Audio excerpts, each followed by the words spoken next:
বাংলাদেশের মুস্তাফিজুর রহমানের বদলে ব্লেসিং মুজারবানি কেকেআরের দলে জায়গা পেয়েছে।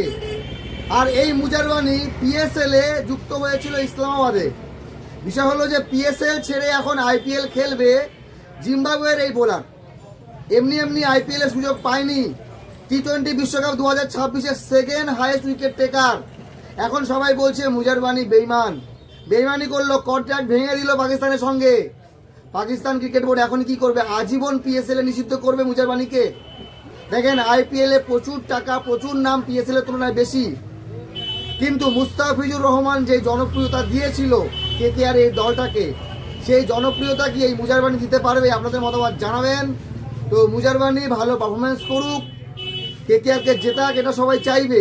কিন্তু মুজারবানি এই প্রথম না, এর আগেও করবিন বস পিএসএল না খেলে আইপিএল খেলেছিল।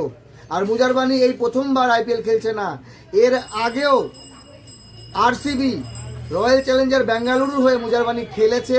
তো দেখা যাক এই 2026-এ আইপিএলে মুজারবানি কি করে। প্রত্যেক প্লেয়ার, প্রত্যেক ক্রিকেটার, তারা ক্রিকেট খেলে টাকার জন্য, লিগ খেলে টাকার জন্য। তো মুজারবানি যদি পাকিস্তানের লিগে যদি কম টাকা পায় এবং তার তুলনায় আইপিএলে বেশি টাকা পায়, তাহলে আইপিএল খেললে ক্ষতি কোথায় সেটা আপনারা কমেন্ট করে জানাবেন।